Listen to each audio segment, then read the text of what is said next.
It's another Co-Pilot podcast.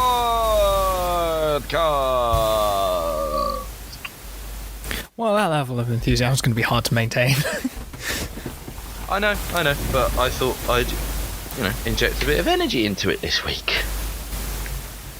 Or bi-week, or however it is we're doing it.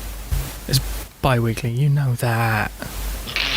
Yeah, I know. We've technically been doing this for months. God, we haven't we? When did we start? Anyway, we'll get on to that. Never. At another point. Richard, would you please introduce your TV show? My TV show this week will be Spooks. Or MI5 in America. Oh, I didn't know it had a different title. I suppose if you have a show called Spooks in America, they might think it's about ghosts. Yeah, it's an updated version of Casper the Friendly Ghost. Yes. A live action do you want to jump straight into Spooks, or? Yeah, can do. Yeah. Right, go on then, Rich. What the hell is Spooks all about? Well, it's about Section D of MI5, who deal mostly in counter-terrorism, and obviously it's all the inside the UK stuff, so it's not Bond, basically. So they've got a lot of stuff, it's a more real version of Bond, almost. A lot of it's still a little bit fantastical, but not. Yeah, maybe perhaps less glamorous. Yeah, it's a more Bond, gritty, still less sweary than I envision real life to be. Yes, but you can imagine it's a bit more, stressful, that sort of thing. Yeah. Right, so what is the setup for the pilot episode? Well, the first episode opens with a car bomb exploding, obviously. Does it? Have you watched it? I have. It's been a little while. But no, it opens with them walking through the place. You can't remember, can you? You've got absolutely no idea. Yeah, it starts off with there's a tour of Thames House, where they're based. Which it turns out that's not really where they're based. I found out when I went to London and looked for Thames House. But so it starts off, and then you follow and meet the team, and there's a car bomb in Liverpool, and some people died. Yeah. And it's a pro-life thing, isn't it? Yeah. Right. Yeah, because they're family planning doctors. And it's pretty... What, that are being targeted, you mean? Yeah. Not they're not doing it and just we need more business, so we need to put threats on our lives. Yep. My first complaint about Spooks is in the pilot episode, when you first see the setup to the car bomb. There's a chap who is sweeping up leaves, put them in a bin bag, right? So he's, some sort of road sweeper or grounds maintenance, whatever. He has no fucking clue about sweeping up leaves. And I can say that because that has been a large part of my job for the past few months, and he has got no idea what he's doing. Isn't he a terrorist? Yes, I think he might be. That might be why. That might be why he's not good at sweeping leaves. Well, he should stick to bombing people then, shouldn't he? And stay away from clearing up leaves. He's got no PPE, he's got no gloves. You shouldn't put your hands just in a bunch of leaves. It could be dog crap, it could be a crab, it could be anything. This is a different time. This is 2001. Or 2. Oh yeah, massively different, when leaf piles were notoriously safer than they are now. Well, common sense was more of a thing back then, mate. What you did was you swept some leaves, you put them in a bag, and then you put a car bomb on a car. Yeah, but he's got a bin bag. Got a bin bag? You want a ton bag at least for that. It's city centre leaves, mate. City centre leaves. They go in bin bags. That's where they live. Ridiculous. I make notes when I'm watching the episodes to discuss them on this show. Literally, my third note is, mate, he has no fucking clue about leaf clearing. Wow. I mean, if we're nitpicking, I'm gonna have to go back and watch everything again. My second note was, not convincing sweeping, suggest ton bag, as if to prove my point. My first note, however, says double denim, never a good thing. So I immediately didn't trust Osprey because she was double deniming. You know what I don't trust? Your fucking opinions. Anyway, so beyond that, it's about the well, I'd struggle with this because I'll tell you my main problem with this whole episode is, I think, as an almost, detective style working out of the situation, it's pretty convincing, but I didn't feel like I even slightly got to know any of the characters that well. I feel like that's sort of almost the point, sort of, in that, like, you don't really know the characters, so they're massively interchangeable. So when the time comes, they can be revamped, changed, and mostly killed. It's very true. I mean, I suppose the whole point of, what makes a good spy is, the grey man, the person that absolutely nobody notices. And I think fundamentally it works for the actual espionage industry, but for maybe a TV not show, for a TV show, yeah. I think, sorry, go on. Yeah, you go. Well, what I was going to say is, like, with Tom, I'm going to completely contradict myself here, but when he's chatting to that woman that he's with, I can't remember her name. Was it? Not Zoe. Ellie. Not Zoe. Yeah, Ellie. He's chatting to Ellie, and she's going, "Oh, I don't know a lot about you," and he goes, "Yeah, I know, but I've got secrets, and you don't know anything." And I kind of think, well, if you were that careful about it, that you've managed to convince this person that you work in IT, you're not then going to go dropping hints about it all. And if you were starting to get doubts about your career to the point where you want someone to find out so you can go, do you know what, I don't want to do this anymore, perhaps that's where his character goes. I don't know, because I haven't watched much of the show. Sort of, yes. That is kind of where it goes. Sort of. I don't know. I feel like what it's doing is it's throwing you into an existing group of characters and people who've been interacting with each other for years. And it's just sort of going, definitely like, started. This is a dynamic, and you'll get to know them eventually. But first, explosions. Yeah. Because I think it's really hard for. Maybe I'm thinking more of now. It's really hard to get that initial, like, traction almost.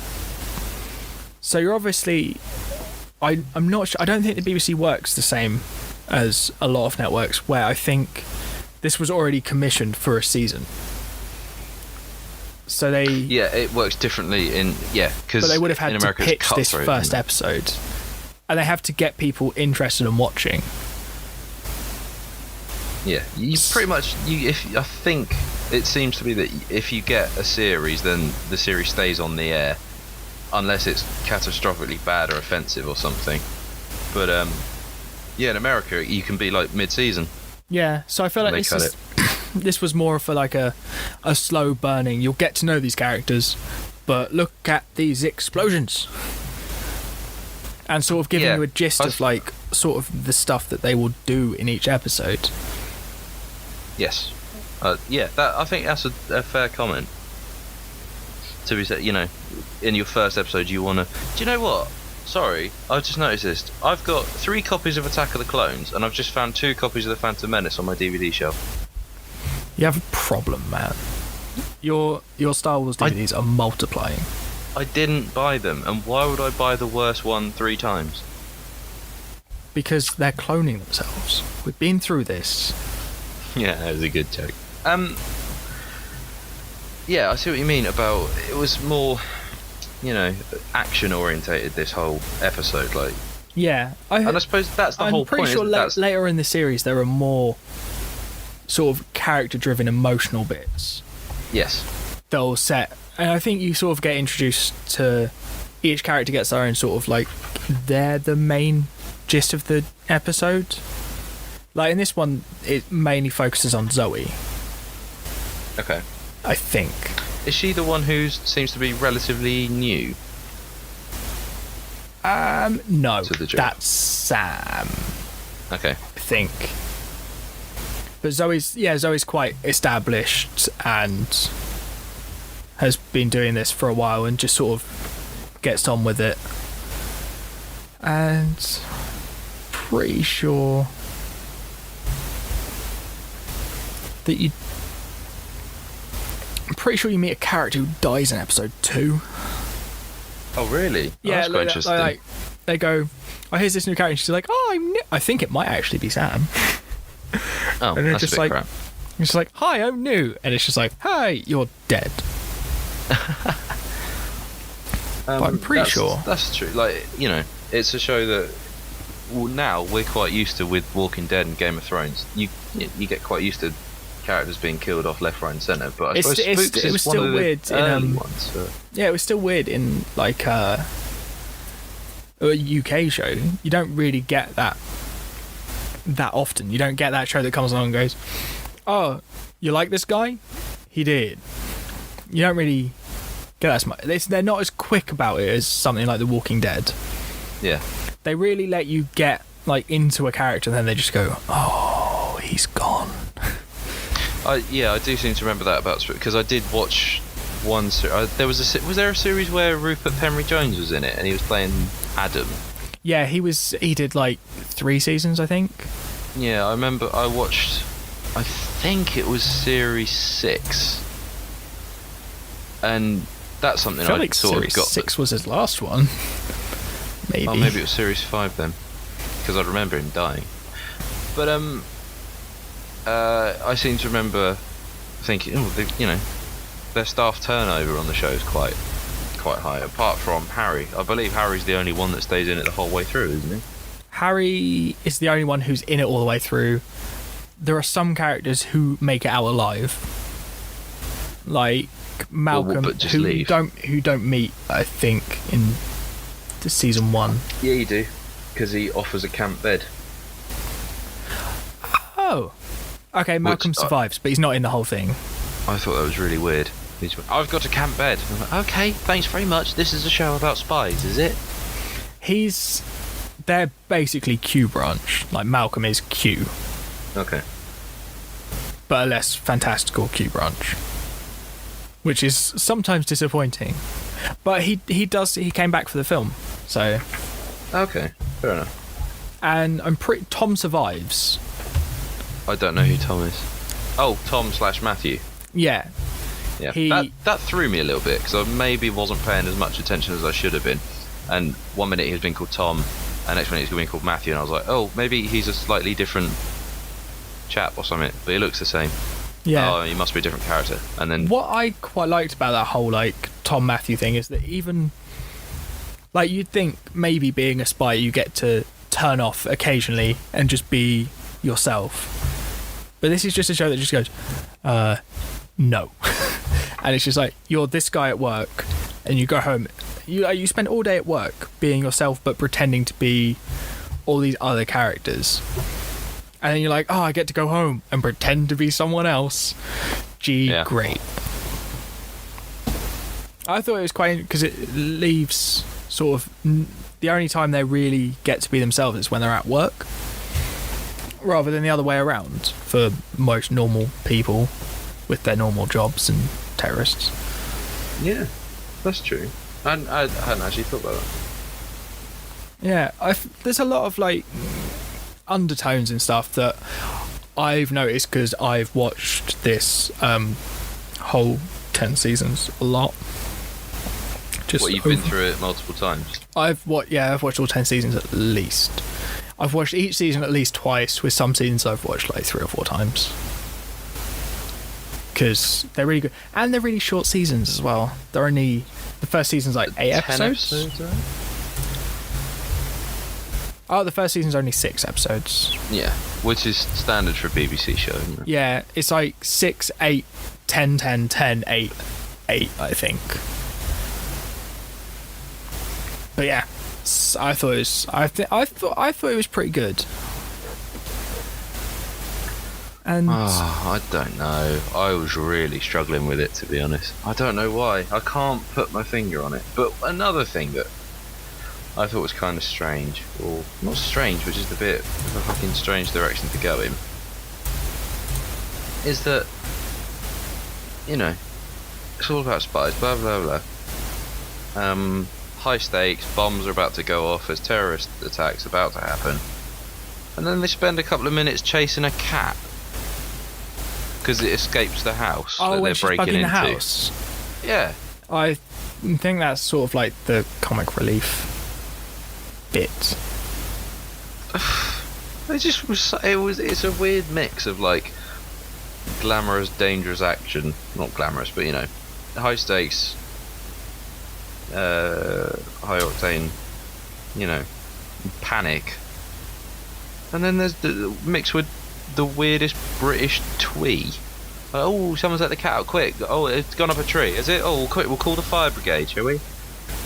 I think it was more to show how small a detail could blow everything they're trying to do. Because obviously, like, if it's a house cat and you get home after spending years being super careful not to let the cat out, and you get home and just go, someone's let the fucking cat out.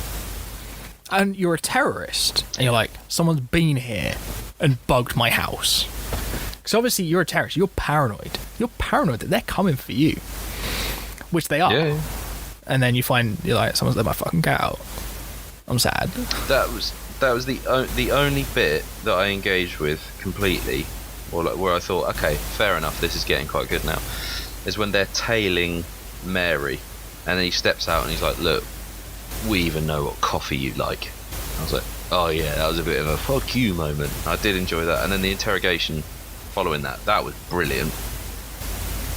And then the punch at the end where he's like, look, it's fine, you're not going to go to Florida, we'll send you to a state where they don't have the death penalty. And she gets in the car and just hands her a thing, goes, right, we're off to Florida. And she's like, shit. Yeah, that's pretty brutal. I thought, I was like, ooh, that's kind of cold, but yeah. Yeah, it's pretty brutal. Like, it comes up a lot, like the way, like the whole, like the special relationship comes up, because obviously this was going to be like an internal thing of like, she's come over here like wanting to blow up our stuff, we'll deal with it. And then the CIA just comes and goes, guys, you're gonna send it to America, mate. And it's just like, oh shit, I guess we are. And they're like, oh, I don't want to send it to America, but they send it to America to get killed. Which that I thought was, well, I suppose we're not going to debate the politics on whether or not someone should get the death penalty if they're like trying to murder children. Yes, trying to murder the children of people who it's complicated. I don't care that much. Now, I've written a note that I've realised I disagree with. At the end, it sets up a punch with the kid, but then doesn't deliver. And the kid, I mean, is Ellie's little girl, who starts just going, Zoe, Zoe, Zoe, Zoe. So clearly she's heard something on the phone, like when he's been chatting to her or something. And he's been chatting to her. And then Ellie doesn't do anything about it. She doesn't just go, who's Zoe then? She just leaves it. And I thought, well, I think maybe because she was already having doubts about him being secretive anyway. And he's just like, yeah, I know. You want to know my fucking secrets? It is so in the seeds, but I think maybe I'm not. I don't know what I think about it now. I've overthought it a bit too much. Yeah, I think so. Well, I mean, obviously, because like children are just like around, like you don't. as someone who spends the whole career keeping secrets and stuff, you wouldn't maybe assume that you'd have to keep secrets from a fucking child. And also, they're small and they can hide. Yeah. I vaguely remember that she does spy on Tom, the kid, but not like in a malicious way, just in like a "what you doing?" A curious way. Yeah. And then I think, so it's just one of those things, like she keeps picking up these little things and just going, "Mommy, he's talking to a girl." And then obviously he doesn't tell her things, and then I'm pretty sure at some point the whole, that family gets threatened, and Ellie isn't overly fond of that idea. Yeah, it's not a good one. Mommy, there's a bomb. I'm actually pretty sure that's not far off what happens. Apart from, I think it's Tom that just goes, "Oh, okay. Might be a bomb." But I think, actually, that might be the cliffhanger that it leaves the end of Series 1 on. Whoops. Well, that's spoilers, all though. nice and covered, isn't it? There's something on the Wikipedia page I'm just looking at. The idea of using a split screen came from Naluri, who was the director, after filming wrapped up for the episode, and was not inspired by the American television series 24. I kind of feel, if you have to say, we definitely didn't get this idea from 24, when 24 has been broadcast by the time it came out. Like, ooh, really? Are you sure? Yeah. The thing, I mean, I benefit don't remember the doubt, it being, I suppose, because I don't remember it being a hugely prominent editing feature. I might be perhaps wrong. it was just for that one episode. Was it the same director for each episode? Because they do tend to. Maybe. Oh no, he did do episode 2 as well. How many did he do? This perhaps Naluri. Naluri? I don't know. Oh, they do. It's 3 directors across 6 episodes, and they all do 2 each. But never mind. So, before we go way too deep into who directed what episode of Spooks, well, it's good to know these things. what did you think, man? Oh God, I have such conflicting opinions. Mostly bad. And I know that's because it's one of your favourite shows, but I don't know, I just didn't give a shit. I didn't care, and I think fundamentally that's a problem. Even if it is about, spies who are people who aren't supposed to have much, of a conscience almost. So I struggle with that. Part of the draw for me was that you're not meant to feel that empathy for these characters. You're meant to feel a bit for some of them, because some pretty shitty stuff happens to them. But I think overall you're meant to just sort of be like, okay, cool, what's the story, how's it going, and how are you going to solve this problem, which I think is actually what appealed to me about it. The thing you really don't like about it is just me yep, that's my jam. That's all right though, we're allowed to think different things sometimes. I also thought it looked quite dated. TV shows from the early 2000s really, really looked like TV shows from the early 2000s. Yeah, I think they just discovered jump cutting, and also that you can do transitions between scenes. Transitions of the ilk that use the split screen. I can't see where you're going with this. Oh, can't you? Because no. I thought the same thing about our other show. That it looked quite dated. Really? I thought it did. It might have just been the technology, maybe not so much the actual images, but the grain. The grain. And a lot of the environments that you saw them in were quite, I don't know, I felt a lot of, especially in the CTU base, I was just shit. Those computers are running fucking XP, man. Windows 98. Anyway, I think we've moved on to 24, I think, without actually mentioning the show. Oh yeah, the other show's 24, by the way. I don't think we said it at the top of the show. No, we didn't. We have already mentioned it when we were talking about Spooks and how they didn't steal the split screen thing from 24. Yes. God, that could have been such a good segue. So Missed 24 then. opportunities. Yes. 1 hour at a time. It's a great concept, I think. You know, it's a really good idea. Just thinking, why don't we just try and make it as like even when there's an advert break. It jumps like 3 minutes. Yeah, I know. Yeah. I noticed that. Oh, and I have a theory about that. That is when Jack Bauer goes for a poo or a wee or scratches his ass or whatever. It's Just, in the advert checks his breaks. phone. Just... Yeah. Wait, well, I was going to say it goes on Facebook, but of course, wouldn't have had it back then. No, he wouldn't have. Dated. He couldn't even tweet. That would have made every one of these situations so much easier. Just terrorist tweet, LOL, blown up a plane. Just drug my boss, lol.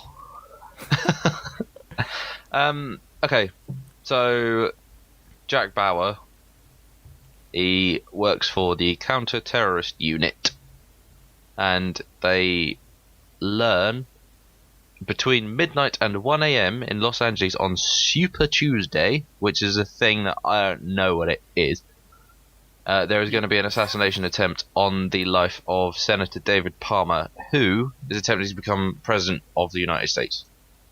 But maybe, well, probably definitely more significantly, he will be the first African-American president of the United States. I feel like Obama And took his that's life what- story from this episode. It's just like, Oh, you know yeah, what, man? no, I want to be president now. I saw 24 and I was like, yeah. shit, I could do that. Obama was a fat stoner, and then he watched 24 and he thought, shit, man, I could totally be that guy. And look now where he he is now. Now he is. He's just coming to the end of it. And he's like, fuck you. Why did no one try and kill me? So yes, go on then. 24. On you go. What do you think? I feel like we normally do a lot more talking about the show before we get to the end. Where it's just like, so what do you think? I thought... Well, it's not. it was... That wasn't a to sum up sort of thing. I just mean, go on then. Tell me your thoughts. I thought it was alright. Like, it's very American. I feel like It the is whole, a bit, isn't it?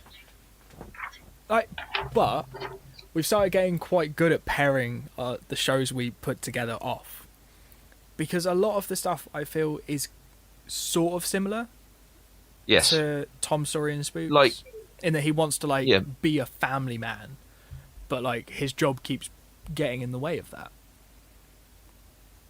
That's very true. And yeah, it in 24's case, it literally gets in the way, didn't it? I mean, there's a point where he's about to leave, and they're like, "Yep, no, we can't go yet. You got to come back in." So he's like, for fuck's sake. I hadn't even made that connection. I was just thinking, well, it's kind of about, you know, they're similar job roles Yeah, in a way, like, you know, counter-terrorism unit and espionage is kind of similar thing. So I thought, yeah, I think they pair together fairly well thematically. yes. We use a very complex algorithm to power up our We do. shows. There's all this We have a special subplot machine. data and Metacritic data. It's incredible. Yeah, you just plug in all the TV shows ever into the machine, and you flick it on like so, and you go ding, and you go 24 and Spooks. But somehow it did pair off The Flash and Breaking Bad. That was an anomaly, you know. Although I would contend that Breaking Bad does play like a comic. Anyway, Yeah. Although, interestingly, this whole 1 hour at a time thing isn't something that we haven't talked about before. Because obviously Critical maybe borrowed a little bit from 24. that's very true. Yeah. So it's not a concept that's new to us, but it's in a different theme, skin. Yeah. And also this ties a so- lot more, like, there's what, like 4 or 5 different stories going on? Because there's what the kids are doing, what Jack's doing, what his wife's doing. Yeah. Oh, and the plane The photographer kinky. and the senator. Yeah. So there's 5 somewhat biased towards Jack's story, but there's 5 different stories. Yeah. They're all... What's quite good is how... You know, in like a lot of TV shows, when it cuts between multiple characters, it almost backsteps a little bit, so there's overlap, and it just goes, these are all happening simultaneously, but you get to watch them all happen in real time. At the Whereas same this is time just by like- splitting the screen. Like, some stuff's gone, you've missed some things, stuff's happened, it's cool, you'll catch up. Yeah. Yeah, no, that's true. So it's like, I think it is a really good way of doing it. Yeah, because like when we were watching Critical, it was just sort of, because obviously neither of us watched it with adverts, so we didn't know what happened in those breaks. But in this, like, stuff clearly happens in those breaks, and they never do that. Oh, you just missed this. It's just like you're just gonna have to keep up and try and remember all these little things that are happening. Which I don't think is about. I think that, audiences that will engage with this and really enjoy it, if a show says, look, you're going to have to put a bit of effort in and concentrate, keep up with us, then I think people do. Yeah. And I feel like that's good. The only thing that breaks you out of that would be not binge watching this. If you'd had to wait a week for each episode, Yeah. I feel like it would have become harder and harder to keep up, like it was for me when I was watching this week by week. Because I picked up like halfway through series 1, probably not the best time to pick up a TV show. But Well, it's better than halfway through series 5. that's true. That is true. But yeah, it was a lot harder for me to keep up because I was having to try and remember what happened last time, and if I miss an episode, like, God, I was screwed. So, how much of this have you seen then? Not much that I remember. Because Okay, I fair was like 12. Oh, crap. Man, you old. Yeah, like this TV show is old as well. So, there appears to be someone who is leaking information. Or what does he say? There is an element inside the agency which may be delivering information to the Bad guys. assassin group. So, do you know who that is at this point? Not at this point. I haven't figured it out yet. But I Okay. feel like I've Do got you a do you have couple any of suspicions? ideas. Uh huh. It's either the woman Which woman? who he's you know the woman who he's clearly been bonking. Uh, No idea Is it what her name is. Nina? It could well be. Maybe I should just like open some of these. Oh no, she's Palmer. That's not right. Oh, those are guest actors. Shit. Where's the cast? Show me the cast. You're listening to two people thinking about something. It's not her either. Son of a bitch. This is going really well. I'm just gonna go. Well, it's not Kim.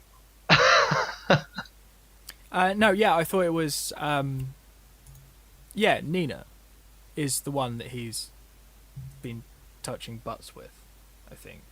That's another thing that immediately different to Spooks is that I actually gave a shit about Jack because he's trying to get his life back on track. He's clearly, he's not been in the family home for. At this point, you don't really know what the reason is. Yeah. It turns out I was right about who the mole was. Just straight off the bat, just like, oh, I know. Because yeah, Have you just found out who it is? yeah. Right. Okay. Well, don't mention it because I don't think I know. I've got a sneaking suspicion, but Okay, who do you think it is? I'm not going to say because this is just like the whole "who killed Joffrey" thing. Oh yeah. To be fair, this show has been out for 15 years. Maybe That's it's true. okay if I spoil it for you. I'm not going to, because I respect you and I want to continue doing this podcast. Even if I say I hate Spooks. Well, you know, you didn't say you hated it. You just said you weren't going to watch any more of it. So that's better. But going back to something you said about how look, these people clearly they've been working together. There's backstory between them all. Blah blah blah.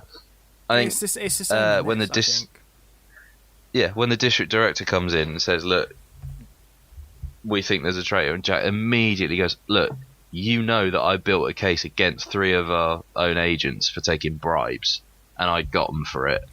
So I'm not the person you want to be." And it felt, you know, immediately Jack feels just like that, really. Like, I don't want to do this. Not really.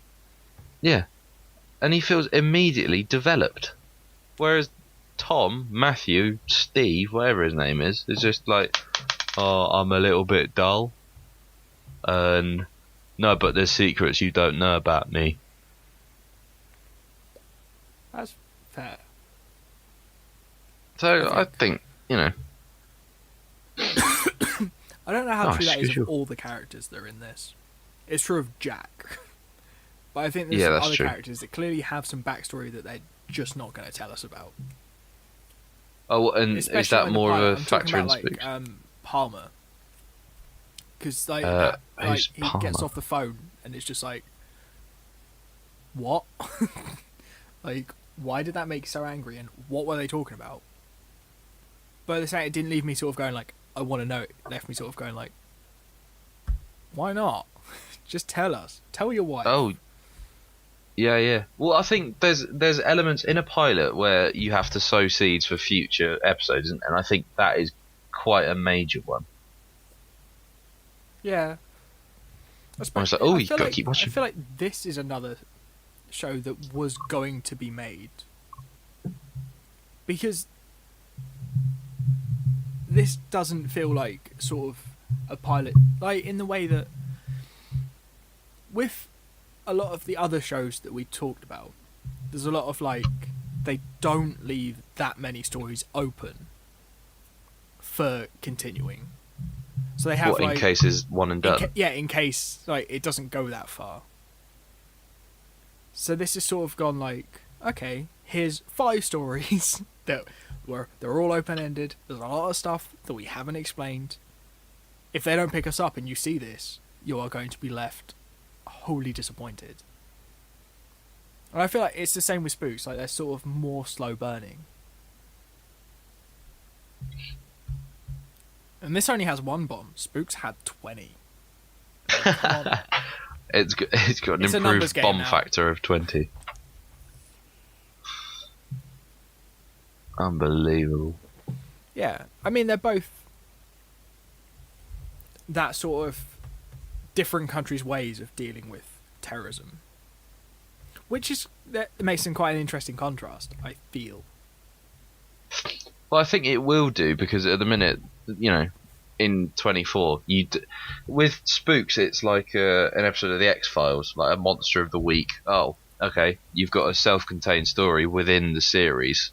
Yeah, self-contained. but in this sort of with 24, it feels a bit more, you know, open-ended, and we're just, you know, we're going to take our time as there's a much wider story to this, whereas with Spooks you've got okay, so this is it, here's the setup, here's what happened, bang, it's done, next case.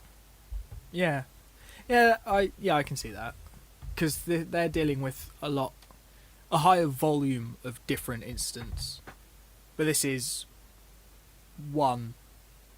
Like this would be, Spooks would condense this whole episode into one. Like this, not this whole episode, this whole The whole season series into like one. They could probably, and they just have like, these are the highlights of it, but this is just like, this is everything that happens apart from, you know, bodily functions. Obviously. But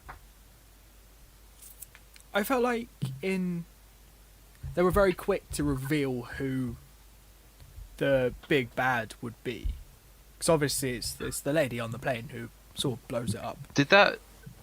So having watched this previously, did you know that she was If I'm villain? honest, I couldn't remember. So did the switcheroo there? Where it's like, oh, it's someone coming from Germany. Oh, it's this bloke. He's reading a magazine. He's German. Oh, it's got to be him then. Did that catch you out again, or no. did you sort of think? 'Cause I thought it was like, oh, they're revealing the big bad, but it's not going to be him because that's way you can't reveal the big bad before you've reached halfway through the first episode, when the whole plot is them hunting them down. I feel like the big bad would have been better left unsaid until they'd actually worked it out, rather than just going, it's her. Well, that's true. There's a few ways you can do mysteries like that, though, isn't there? You can go like the Seven route and not have Kevin Spacey in it until the last 20 minutes, or I suppose you can have the multiple perspective and you can see what the criminal, the perpetrator, whatever you want to call it, you can see what their point of view is, and it just shows how they link together. Yeah. What's nice is there is that one moment of like the two stories overlapping, they're overlapping, but completely separate. When, the just relax guys are in the van with Kim, and they're just like and they driving drive past the opposite way. I'm starting to really suspect the chap who calls himself Janet's dad.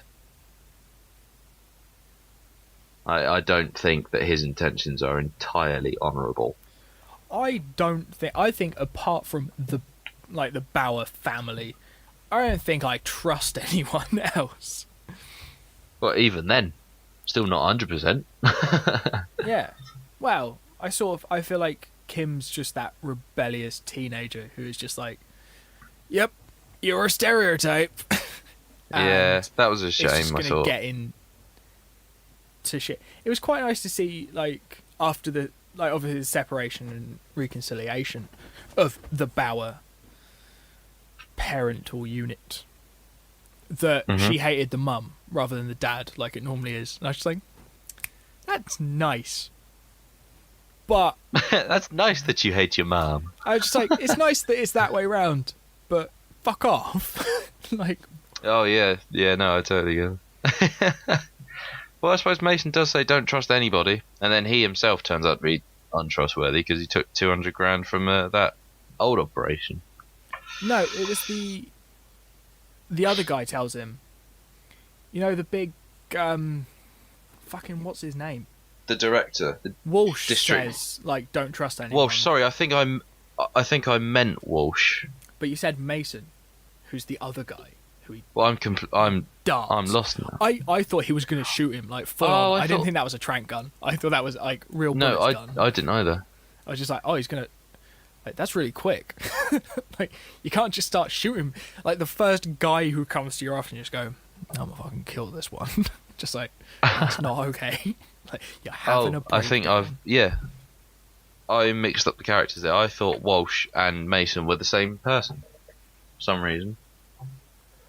You've been watching too much Spooks. They all have multiple names. Oh, Spooks. So go on then. Are you going to continue with? There's no point in asking about Spooks because, as you said, you've watched it all like 12 times or whatever. But yeah, would you continue with 24? I might. I feel like if I was gonna do it, I'd probably binge watch it like 6 episodes at a time. Yeah, I think because I feel like the cliffhangers make less sense in a show that's set entirely in real time. If that makes sense, like, I feel like having the breaks is a bit like, oh, come on.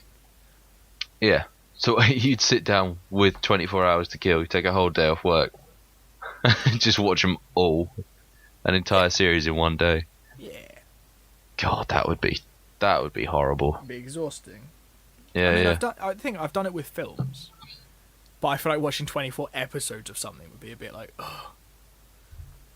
I feel like these events happen in real time would get really old really quick. And that little beep, beep, beep, when it's all like the seconds are counting it down, that would be Yeah. I'm like Jones from Police Academy in many ways, but I'm just a soundboard, a walking soundboard.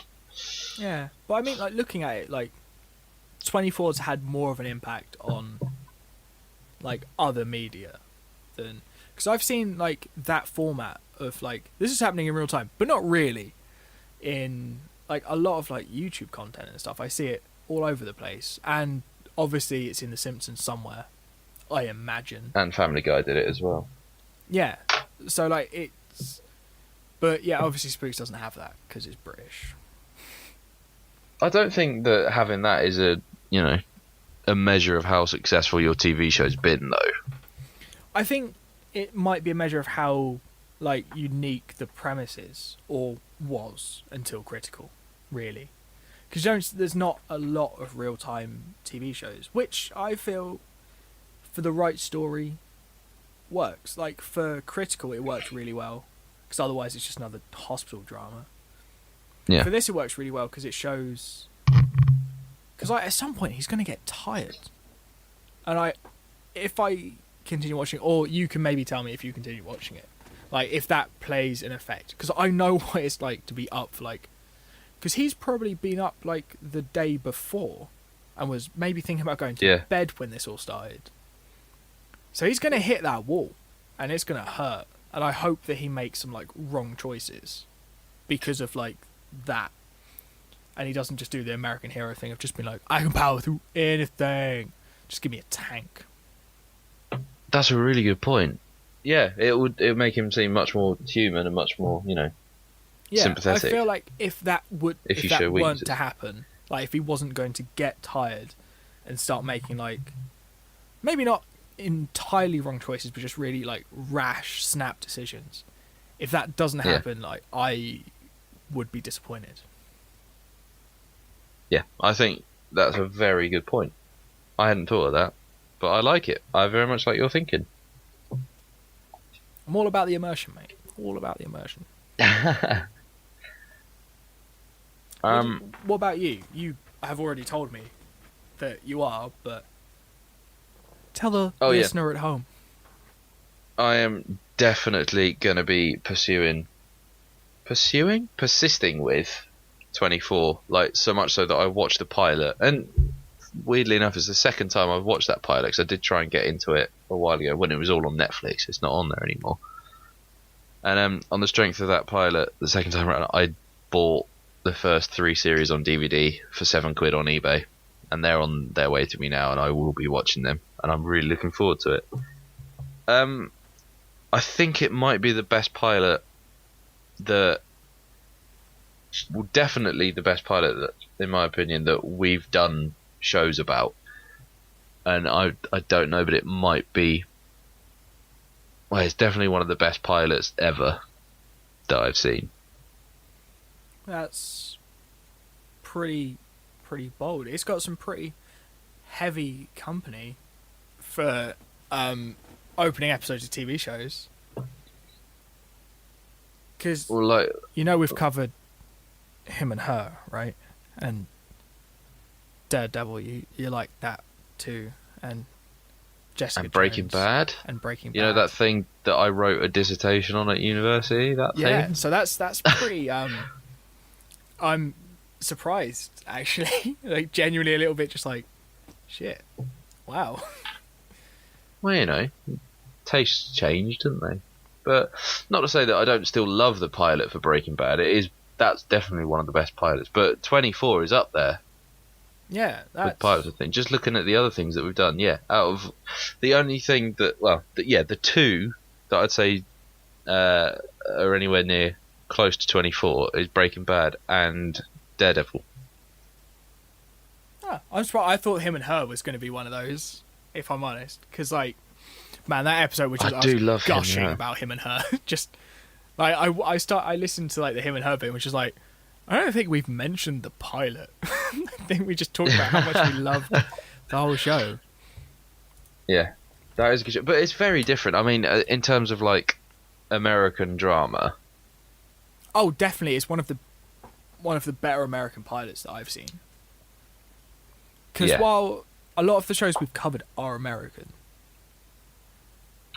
I even feel like with Daredevil and Jessica Jones and stuff, they're still. I was gonna watch them anyway. It didn't Yes. matter how good that opening episode was. But I feel for like, and the same with the Flash. Actually, I was hyped for that off the trailer, so a lot of these I would probably have watched anyway. But the two, obviously, that I may or not have watched would be Breaking Bad. If the first episode hadn't hooked me, I wouldn't have watched the rest of it. This, I'm not sure if it's hooked me enough to watch the rest of it. But there's some stuff there that's interesting that I want to know about. Which could be enough. Mm. And Like, the thing Spooks, I that's watched like an really episode playing- halfway through Series 9 and had the box sets given to me. And I was just like, oh, I'm going to watch these then. Oh, what was it? A Christmas present or Yeah, something? seasons 1 to 8. So I'd seen an episode casually mentioned. Yeah, no, I watched this thing because Spooks is it's all right. And then didn't see a single character I recognised until I bought season 9. I was just like, there's the episode I saw. My mum and her friend did that to me. I brought them round to your house, your flat, after Christmas last year. It was like they'd bought me 4 series of this French detective drama thing. I don't think we ever got around to watching that. I think we watched Inside Number 9 instead. Yeah, I definitely watched that was it, because we watched Inside Number 9 that night, and then in the morning when you were still asleep, I watched the first episode, and it was okay. Maybe we should do it on here just to get a get a look at it. So yeah, I am in the next few days going to be sitting down and watching 24. I think Lisa said she wants to get into it as well, so I don't know if I've got to now save it or if I'll just keep watching it. You'll find out. Yes. But I feel like that brings us to a conclusion. It does. So yeah, that was 24 Spooks. What are we doing next? Next time. Next time on Co-Pilots Podcast. Bum. Next time, we're actually getting inked up and watching Yep. 2 TV shows that are based almost entirely around tattoos. Which is quite lucky for us, because we've got quite a number of them. You know, saying that, I don't think when I first watched Prison Break, which is one of the shows, I don't think I was super into tattoos. Was But it Prison Break? I feel like I was afterwards. I'm going to get some blueprints tattooed on me. At what point do you find out it's blueprints anyway? Is it like the pilot? Yeah, because you see all the stuff on the wall. Like, you see all the stuff on the wall, and then, like, his tattoos. And it's just like, yeah, he got, like, a full bodysuit. Oh, no, it's just a entire torso, like, sleeve done for that. But that's next time. And Blind Spot as well, because that's new and shiny about tattoos. So I've heard good things about it. Oh, it's pretty good. I watched this pilot. And then I was sat down with my family watching TV, like the same way that I found out about Critical. And they were just like, "Oh, we've been watching this," and I was like, "That's cool." And I saw like episode 4. I was like, "I need to, go and watch like the first episode." And I was like, "I dig this. Joel will dig this. Let's both watch it and talk about it, and probably find out that he hates it because he does that to me sometimes." Especially when it's Spooks. Yeah, well. Right, so that'll do it for this episode. So, we'll talk to you later. Jambon. Jambon. Jam fucking bon.